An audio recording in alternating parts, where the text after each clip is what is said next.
Okay, so let's talk about your freelance career. We often think of it as just, finding one gig after another. But what if we looked at it like a ladder? A ladder you can actually strategically climb to make way more money, find way better clients, and build something that really lasts. To get started, I want to ask you a question that might just change the way you look at your work. I know, that sounds like a crazy number, right? But for a whole lot of freelancers, it's the stone-cold reality. Between platform fees, all the little hidden costs, and that constant pressure to lower your prices, it all adds up. We're talking about a potential $10,000 hole in your pocket every single year, and it all comes down to where you decide to sell your skills. So that's what we're going to do. We're going to break this whole ladder down, rung by rung. We'll start where almost everybody does, right in the middle of that gig economy grind. And then we're going to map out a clear path to get you to the very top. Right, the ground floor. This is where the journey begins for millions of us. It is absolutely buzzing with opportunity, for sure. But man, it is also packed with challenges that can keep you running in place, just grinding it out without ever really getting ahead. And on this ground floor, you've basically got two different ways things work. On one side, you have Fiverr. You package up your service, put it on a virtual shelf, and you wait for people to buy it.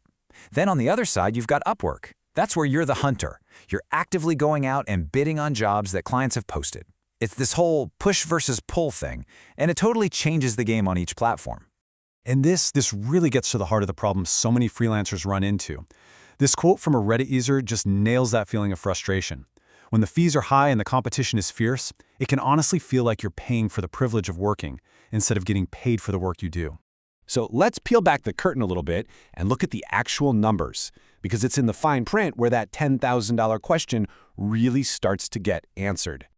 Okay, this table tells a huge story. Look at Fiverr, a flat 20% cut. That is the highest of the bunch, right off the top. Upwork, it's a sliding scale, usually shakes out to about 10%, but you have to buy connects just to apply for a job.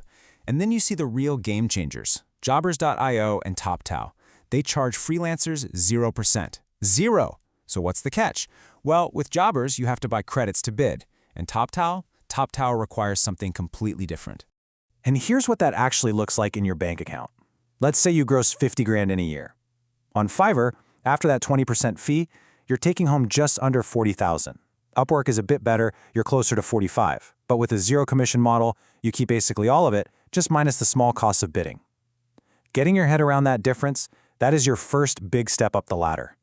So the crucial point here is this. Just by changing the type of platform you're on, you can immediately, instantly, put thousands of dollars back in your pocket.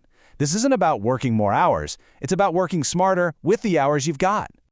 All right, now let's climb. Let's head all the way up to the top of that ladder. We're talking about the executive suite now. This is the goal for freelancers who want to work with the best clients on the most important projects. And that is the price of admission, 3%. Toptal, which is probably the most famous of these elite platforms, says they only accept the top 3% of people who apply. That one little number tells you everything you need to know about how exclusive this level is. So here's how they do it. This isn't an open flea market. It's a curated, hand-picked network. They do all the heavy lifting to find incredible clients, and in exchange, you have to pass the ridiculously tough screening process. But here's the reward. You keep 100% of your rate. How? Because the platform charges the client a big markup on top of what they pay you. Okay, so if that's the dream, how in the world do you actually get in?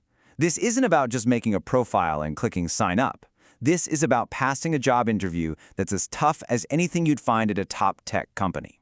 From what we know from people who've actually made it through, the Toptal process is a 4-stage gauntlet. It kicks off with a communication and personality screen, then it jumps to a timed coding test, then a live technical interview with an expert, and it all ends with a 2-week, full-on test project that's meant to feel just like a real client engagement. Now pay attention to this first step, because this is where the huge majority of people get cut. According to one source, a staggering 75% of applicants are rejected right here.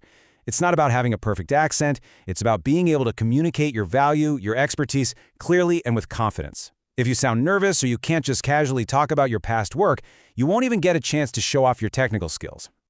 So what does it actually take to pass the technical parts? Well, listen to this advice from an engineer who made it through. 2 hours a day for 2 straight months, just solving algorithms. That tells you everything. This isn't something you can cram for overnight. It takes serious, dedicated, consistent practice. It's a total marathon. And what does that practice look like? It means you're basically going to be living on sites like LeetCode and HackerRank. The advice is to really zero in on the fundamentals, things like strings, sorting, and searching. The goal is to solve somewhere between 70 and 150 of the easy problems, until you can do them backwards in your sleep. That's how you build the muscle memory you need for those live tests. All right, we have seen the ground floor and we have seen the penthouse suite. So now the big question is, how do you build a bridge between the two? Well, it all comes down to having a master plan. You know, the biggest takeaway from all of this should be that you don't just pick one platform and call it a day. The really smart freelancers, the ones at the top, they manage a whole portfolio of platforms. They use different sites for different reasons, all designed to make the most money and find the best opportunities for where they are right now in their career. And here's a look at what that actually means. If you're a beginner, maybe you use Fiverr to get some quick projects and build up a portfolio, while you use a zero-commission site like jobbers.io to actually keep the money you're earning.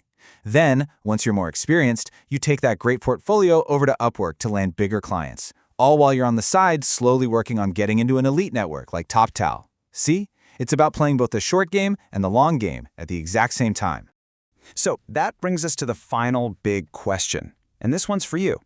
Think about this ladder we've just gone through, from the high fee grind all the way to the zero commission elite level. Where are you standing on that ladder right now? And maybe more importantly, now that you can see the path ahead, what's your next step up?